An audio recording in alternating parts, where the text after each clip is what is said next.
আমি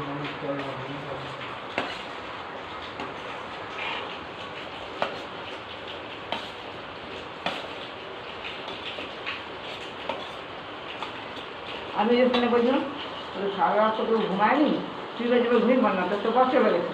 সকালবেলায় বলেছি তুই রাত ঘরে গিলের সামনে মেজে বেটার ঘরের সামনে দাঁড়িয়েছে, কিছু জন্য দাঁড়িয়েছে, সারা রাত ঘুমানো ঘুমা যায়।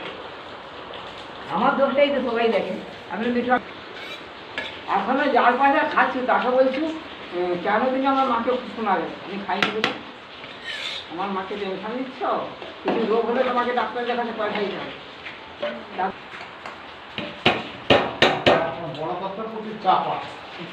চাপাই দেয় আর পয়সা বসে বলে মিঠুকে গাল করে যাইগুলো সব চাপা আছি তোকে মেজে ভাই ঢুকতে দিচ্ছে যে তোদের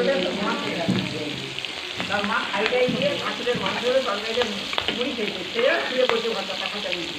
তুই তখন ওর মধ্যে বলতে যেমন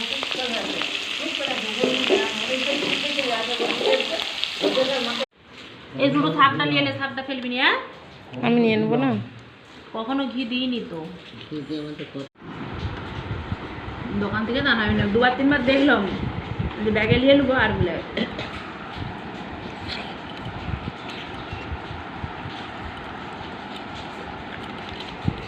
কেমন আছে সোনা?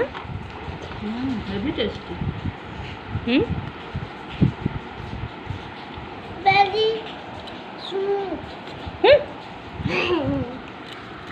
একটা থ্যাংক ইউ তো দিলে না, রান্না করলাম তখন থেকে। Thank you for খিচুড়ি। বাহ, থ্যাংক ইউ। এর মধ্যে ঘেঁটে ঘেঁটে কে খায়? তুমি খাও, সয়াবিনগুলো সব খাও।